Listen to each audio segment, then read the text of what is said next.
तो फिल्म की शुरुआत में हम मेन कैरेक्टर ब्रैड को देखते हैं, जो एक पायलट था। वो एयरपोर्ट पर आगे बढ़ रहा था, साथ ही अपनी बेटी से वीडियो कॉल पर बात भी कर रहा था। वो उसे कहता है कि मैं काम खत्म करके जल्दी तुमसे मिलने आऊंगा, जो सुन वो खुश हो जाती है। इसके बाद ब्रैड पायलट वाले केबिन में आकर अपने साथी पायलट से मिलता है और दोनों अपने अपने बारे में बातें करने लगते हैं। फिर फौरन बाद ब्रैड को बाहर बुलाया जाता है। एक ऑफिसर उसे बताता है कि इमरजेंसी की वजह से तुम्हें एक कातिल को अपने साथ ले जाना पड़ेगा, जो बहुत ही ताकतवर है, जिसका नाम टोनी है। ये जिम्मेदारी हम तुम्हें इसलिए दे रही है क्योंकि तुम काफी समझदार हो, जिस पर वो मान जाता है और अपने प्लेन के बाकी स्टाफ से आकर मिलता है। और ये लोग मुसाफिरों के बारे में बात करने लगते हैं कि सब आ गए हैं कि नहीं। और जैसे ही फिर सारे मुसाफिर आकर प्लेन में बैठ जाते हैं तो ये लोग फौरन अपनी उड़ान भरते हैं। ब्रैड अपने साथी पायलट को बताता है कि मैं अपनी बेटी से बहुत प्यार करता हूँ और बहुत जल्द उससे मिलने वाला हूँ। हमारे एक दूसरे के अलावा और कोई नहीं है। और फिर ये लोग रात तक प्लेन में सफर करते रहते हैं, लेकिन तभी अचानक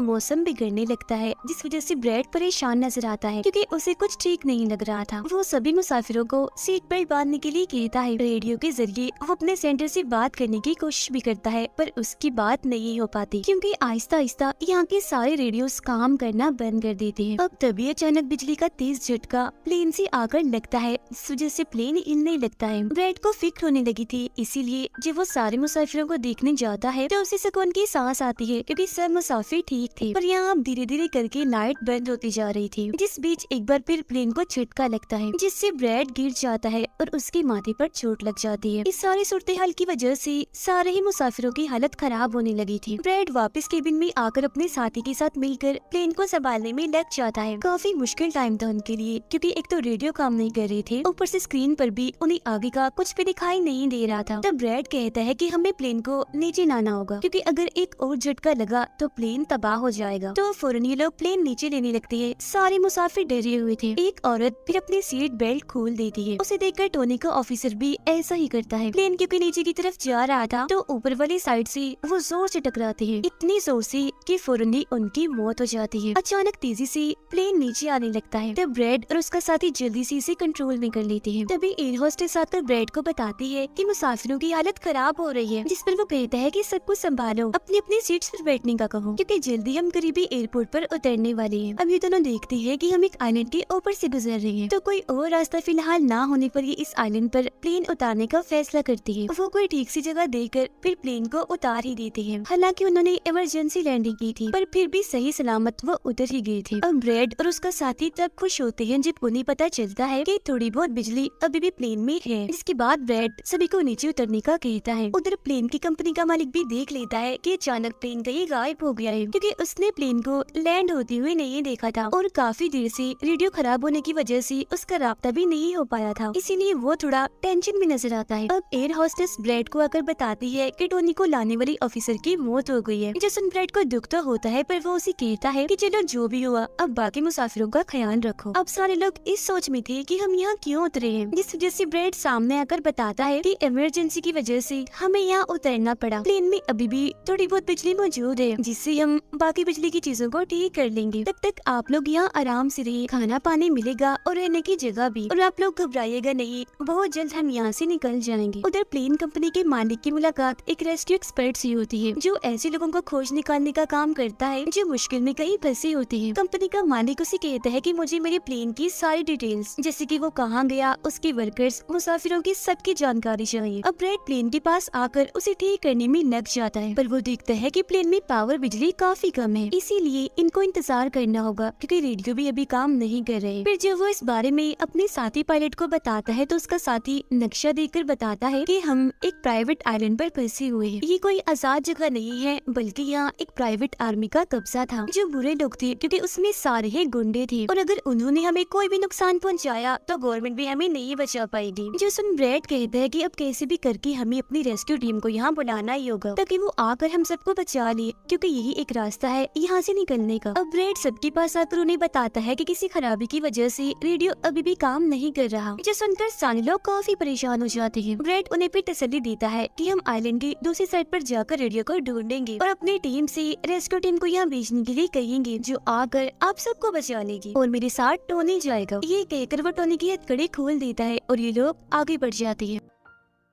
अब हम प्राइवेट आर्मी इन्हें जो बुरे लोग थे उनके हेड को देखते हैं, जिसके पास एक आदमी आकर बताता है कि यहाँ आइलैंड पर एक प्लेन आकर रुका है इमरजेंसी की वजह से, और उसके अंदर बहुत सारे लोग हैं जो अलग अलग मुल्कों से हैं। जो सुनकर प्राइवेट आर्मी का हेड उसे पैसे देता है इस जानकारी की, और फौरन अपनी टीम को तैयार होने का कहता है, क्योंकि शायद ये लोग उन्हें लौटने के इरादे से जाने वाले थे। आइलैंड के जंगल में ब्रेड और टोनी आगे बढ़ रहे होते हैं। टोनी ब्रेड से पूछता है कि तुमने मुझे आजाद क्यों किया और अब कहाँ लेकर जा रहे हो? तो ब्रेड उसे कहता है, क्योंकि मैं तुम्हारी वजह से सबको खतरे में नहीं डाल सकता, और यहाँ एक खतरनाक प्राइवेट आर्मी है जिसका मेरे साथ मिलकर तुम्हें सामना करना है। वो फिर और भी बहुत सारे सवाल ब्रेड से करता है, और फिर अचानक ही चुप हो जाता है। तो जब ब्रेड पीछे मुड़कर देखता है तो टोनी वहाँ नहीं था, वो गायब हो गया था। उधर रेस्क्यू एक्सपर्ट प्लेन की जानकारी निकालने में लग जाता है। एक वीडियो में वो ब्रेड को देखता है जो झगड़ते हुए मुसाफिर से लड़कर उसे काफी मारता है। अब उसकी लड़ने की महारतें देखकर रेस्क्यू एक्सपर्ट काफी खुश हो गया था। जिसके बाद वो एक प्राइवेट कंपनी के लीडर से बात करता है, कहता है कि आप लोग तैयार रहिए, कभी भी आपकी जरूरत हमें पड़ सकती है। जिस पर वो हाँ बोलता है। जंगल में आगे बढ़ते हुए ब्रेड एक खाली पड़ी फैक्ट्री में जाता है, जहाँ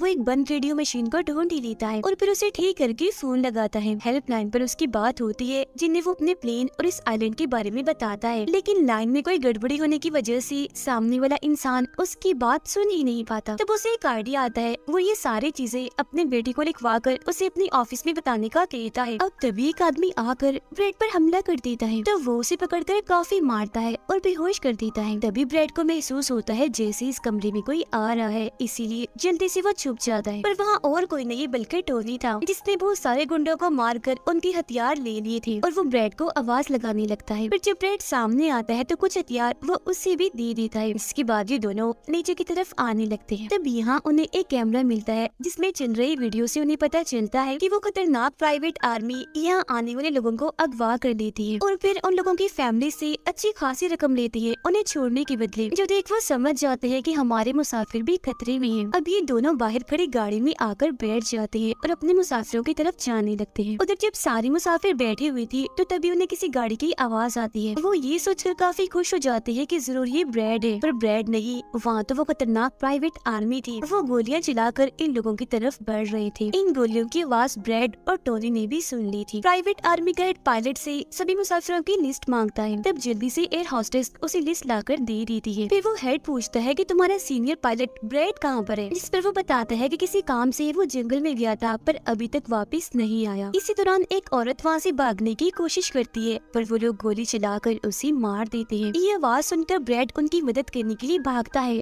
पर टोनी उसे रोक लेता है। गुंडे सारे मुसाफिरों को बस में बिठाने लगते हैं, क्योंकि वो इन्हें अपने साथ ले जा रहे थे बंदी बनाकर। उनका लीडर अपने दो साथियों को कहता है कि प्लेन में जाओ और सारा जरूरी कीमती सामान ले आओ। जिसके बाद खुद वो सारे मुसाफिरों को लेकर यहाँ से निकल जाता है। तब ब्रेड टोनी पर गुस्सा करने लगता है कि वो हमारे लोगों को ले गए और तुमने मुझे जाने ही नहीं दिया। जिस पर टोनी उसे समझाता है कि वो काफी बड़ी आर्मी थी, खतरनाक लोग है वो, अगर तुम चली भी जाती तो इतनी बड़ी आर्मी से अकेले नहीं लड़ पाती। फिर अब ये दोनों दुखी तो थे, पर आगे बढ़ जाते हैं और उन दोनों गुंडों को पकड़ लेती है जो प्लेन से कीमती सामान ले रही थी। ब्रेड गन पॉइंट पर उनसे पूछता है कि मुसाफिरों को लेकर कहाँ गया होगा तुम्हारा हेड? जिस पर वो बताता है कि यहाँ एक खाली फैक्ट्री है, वहीं गए होंगे वो लोग। अब रेस्क्यू एक्सपर्ट को ब्रेड की बेटी से उधर की सारी सूरत हाल का पता चल गया था, यानी कि उनका प्लेन वहाँ एक आइलैंड पर फंसा हुआ है और साथ ही वहाँ एक काफी खतरनाक प्राइवेट आर्मी भी है। वो इस बारे में प्लेन कंपनी के मालिक को बताता है, जिस पर वो कहता है कि फौरन अपनी प्राइवेट टीम और रेस्क्यू टीम को भेजो। फिर ये लोग जैसे तैसे करके उस आइलैंड और उनके प्लेन को ढूंढ ही लेते हैं। जब इनके बीच फैसला होता है कि प्राइवेट टीम का लीडर सबसे पहले वहाँ जाएगा अपनी टीम के साथ। उधर एक गाड़ी के जरिए ब्रेड और टोनी फैक्ट्री की तरफ जा रहे थे, जिसके पास पहुंचकर ये चुपके से अंदर घुस जाते हैं, जहाँ वो सारे गुंडे मुसाफिरों की वीडियोस बना रहे थे, ये दिखाने के लिए कि कौन सा मुसाफिर किस मुल्क से है। अब प्राइवेट टीम भी प्लेन के पास पहुंच जाती है, पर इन्हें जब वहाँ कोई नहीं दिखता तो टीम का लीडर प्लेन के अंदर जाकर चेक करता है, जहाँ 2 लोगों की लाशें थी। इसके अलावा वहाँ ब्रेड का छुड़ा हुआ मैसेज भी मिल जाता है, जो कि उस फैक्ट्री तक आने का रास्ता था। फैक्ट्री में दोनों छुपकर उन गुंडों पर नजर रख रही थी, जिनमें से 2 गुंडों को वो पीछे से आकर पकड़ लेते हैं और मुंह बंद करके उनका दम घोट देते हैं, जिससे उनकी मौत हो जाती है।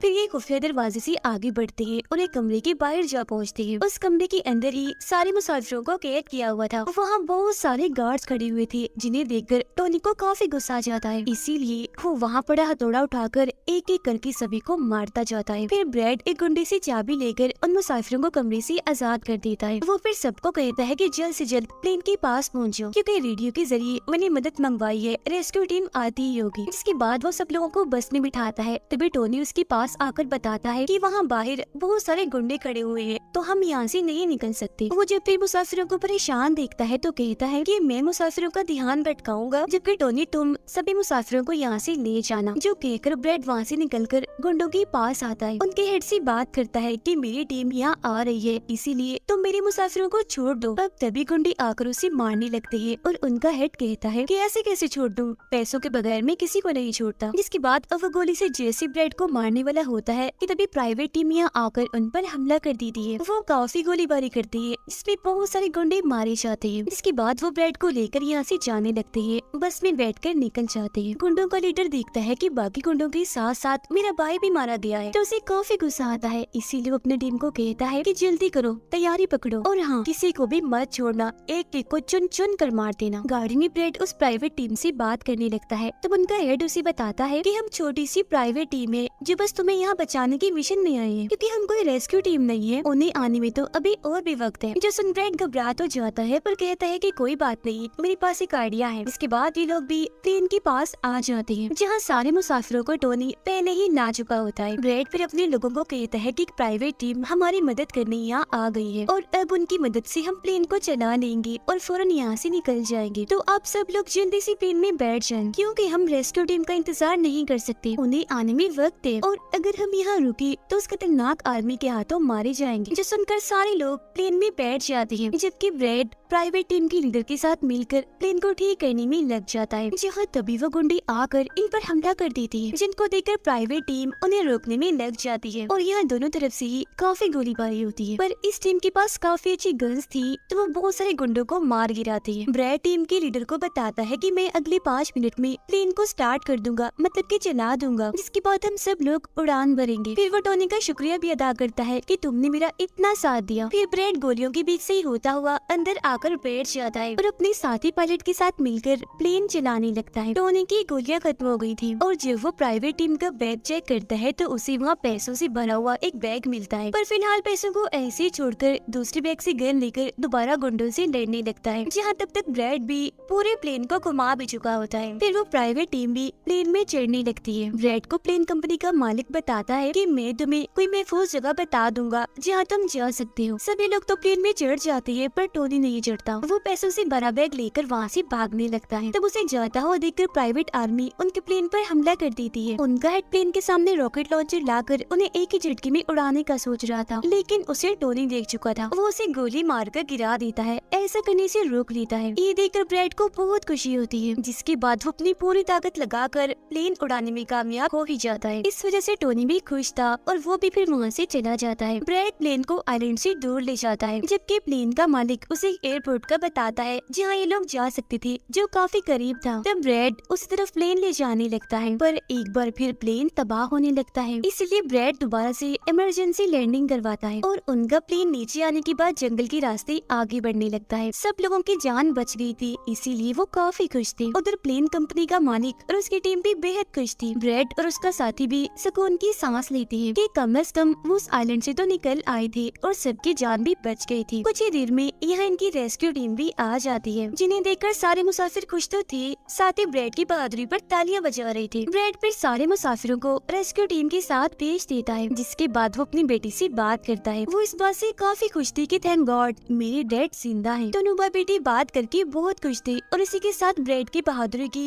ये कहानी इधर ही खत्म हो जाती है।